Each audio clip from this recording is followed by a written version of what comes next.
ونصلي على رسوله الكريم أما بعد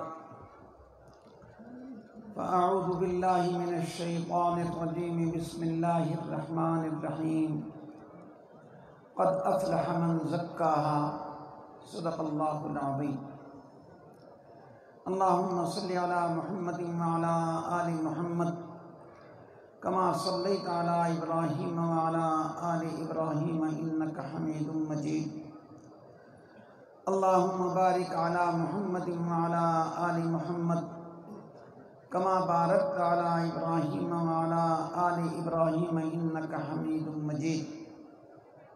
حضرات علماء کرام، عزیز طلباء، اللہ تعالیٰ نے حضرات انبیاء علیہ السلام کا سلسلہ جاری فرمایا اور ان کے مقاصد بھی اللہ نے قرآن کریم میں ذکر فرمائے، جن میں مرکزی مقصد تزکیہ ہے۔ تزکیہ کا معنی ہوتا ہے پاک ہونا، صاف ہونا۔ حضرات انبیاء علیہ السلام اپنے ارشادات سے، ہدایات سے عقائد کا بھی تزکیہ کرتے تھے، اخلاق کا بھی تزکیہ کرتے تھے، اعمال کا بھی تزکیہ کرتے تھے۔ اگر کسی آدمی کا تزکیہ ہو جائے تو اس کے لیے دین پر عمل بہت آسان ہوتا ہے۔ تزکیہ اگر نہ ہو تو جاننے کے باوجود آدمی عمل نہیں کرتا۔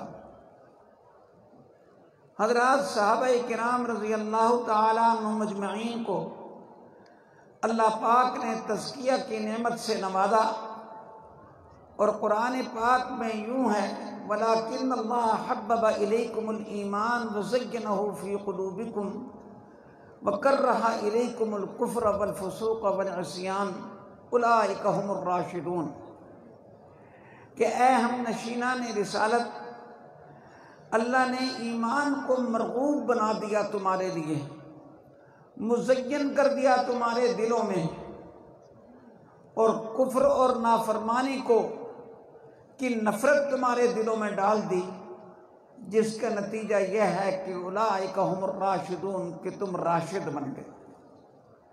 حضرت امام رازی رحمۃ اللہ علیہ فرماتے ہیں کہ اللہ نے اولئک ہم المہتدون نہیں فرمایا کہ تم صرف ہدایت یافتہ ہو، بلکہ راشد فرمایا، اس لیے کہ راشد اس کو کہا جاتا ہے جس کے دل سے ہدایت کے چشمے ابلے۔ تو صحابہ کے قلوب سے ہدایت کے چشمے ابلا کرتے تھے۔ عقائد کا تزکیہ ہو جائے، شرک، کفر، بدعت یہ چیز نہ رہے، اخلاق کا تزکیہ ہو جائے، رذائل ختم ہو جائے، تکبر ختم ہو جائے، تواضع آ جائے، تحقیر مسلم ختم ہو جائے، اکرام مسلم آ جائے، بدکاری کی محبت ختم ہو جائے، عفت اور پاک دامنی آ جائے، غفلت ختم ہو جائے، ذکر اللہ آ جائے، حرص ختم ہو جائے، قناعت آ جائے، یہ رذائل ختم ہو جائیں اور اچھی صفات نصیب ہو جائیں۔ جب آدمی کو یہ نعمت نصیب ہو جاتی ہے تو پھر آدمی کے لیے دین پر عمل آسان ہوتا ہے۔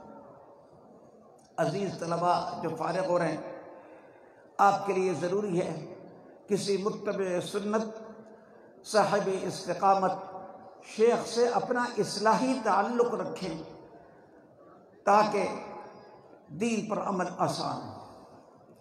اسی سلسلے میں ضروری ہے کہ ہم بدنی اور مالی عبادت کی طرف بھی خوب توجہ کریں۔ نماز پڑھیں بھی صحیح، جماعت کے ساتھ پڑھیں۔ قرآن کریم نے اقامت صلاۃ کا فرمایا کہ نماز پڑھو، نماز پر محنت کرو۔ میرا بھائی، ایک ہے نماز پر محنت کرنا، ایک ہے نماز پر محنت نہ کرنا۔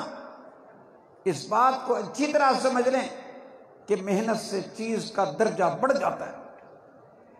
ایک لکڑی ٹال پر پڑی ہوتی ہے، تل کر بکتی ہے، لیکن جب وہ فرنیچر بن جاتی ہے اس کی شان ہی کچھ اور ہوتی ہے۔ آدمی جب نماز پر محنت کرتا ہے، آداب کو پورا کرتا ہے، طہارت کو ٹھیک کرتا ہے، تو پھر اس نماز کی شان ہو جاتی ہے۔ ان الصلاۃ تنہی عن الفحشاء والمنکر، ایسی نماز انسان کو بے حیائی سے اور برائی کے کاموں سے روکتی ہے۔ جیسے بدنی طور پر طہارت ضروری ہے، ایسے مالی طور پر بھی ضروری ہے۔ مالی طور پر جو واجب ہے چیز وہ تو زکوٰۃ ہے، لیکن شریعت نے انفاق کا حکم دیا ہے کہ اللہ کے راستے میں خرچ کرو۔ ہر کسی کو سوچنا چاہیے کہ مجھ پر شرعی طور پر کون سی چیز واجب ہے، کتنی واجب ہے۔ اور یہ بھی یاد رکھیں کہ اللہ نے غرباء کو یہ حکم نہیں دیا کہ تم جا کے امراء سے پیسے وصول کرو۔ امراء کو مکلف بنایا ہے کہ تم غرباء کے گھر تک پیسہ پہنچاؤ، چیز پہنچاؤ۔ یہ امراء کے ذمے ہے کہ وہ غرباء کو تلاش کریں، مدارس کو تلاش کریں، پھر دیں تو عظمت کے ساتھ دیں، احسان نہ جتلائیں۔ اگر احسان جتلائیں گے تو وہ عمل ضائع ہو جائے گا۔ قرآن کریم میں صراحتاً ہے لا تبطلوا صدقاتکم بالمن والاذی، احسان جتلانے کے ساتھ اور ایذاء کا طرز عمل اختیار کرنے کے ساتھ جو آدمی نے خرچ کیا ہے وہ برباد ہو جاتا ہے۔ حدیث پاک میں 7 آدمیوں کے بارے میں فرمایا کہ وہ عرش کے سائے کے نیچے ہوں گے، ان میں سے ایک شخص وہ بھی ہے کہ دائیں ہاتھ سے خرچ کرتا ہے اور بائیں ہاتھ کو پتہ نہیں ہوتا۔ اس کا مطلب کیا ہے؟ اس کا مطلب ہے خاموشی سے خرچ کرتا ہے، اللہ کی رضا کے لیے خرچ کرتا ہے، وہ شہرت کے لیے خرچ نہیں کرتا، داد لینے کے لیے خرچ نہیں کرتا۔ میرا بھائی، آج اس حکم میں ہم سے بڑی کوتاہی ہو رہی ہے۔ کئیوں کو تو پتہ ہی نہیں ہوتا کہ ہم پر زکوٰۃ واجب ہے یا نہیں۔ پھر کئی زکوٰۃ دیتے ہیں تو دینے کے اندر اپنے مقصد کو سامنے رکھتے ہیں۔ مثال کے طور پہ کپڑے والا ہوتا ہے، وہ دیکھتا ہے کہ بھائی اب سردی نکل رہی ہے، گرمی آ رہی ہے، تو گودام میں جو سردیوں کا کپڑا پڑا ہوتا ہے وہ زکوٰۃ کے اندر چلا دیتا ہے۔ میرا بھائی، غریب کی ضرورت تو پیسے سے پوری ہوگی، غریب کی ضرورت کپڑے سے تو پوری نہیں ہوگی۔ اور کپڑا بھی تو دے رہا ہے کس کا؟ سردی کا کپڑا دے رہا ہے گرمی میں۔ زکوٰۃ کے اندر غریب کی حاجت کو دیکھو، زکوٰۃ کے اندر اس چیز کو دیکھو کہ میرے اس عمل سے دوسرے کو کتنا فائدہ پہنچے گا۔ اخلاص نیت کے ساتھ دو۔ پھر زکوٰۃ دینے کے اندر یہ بات بھی ذہن میں رکھیں کہ زکوٰۃ کے علاوہ بھی اللہ کے راستے میں خرچ کرنا ضروری ہے۔ ہمت کے مطابق آدمی خرچ کرتا رہتا ہے، اللہ تعالیٰ اپنے فضل سے اس کے مال میں برکت دیتے رہتے ہیں۔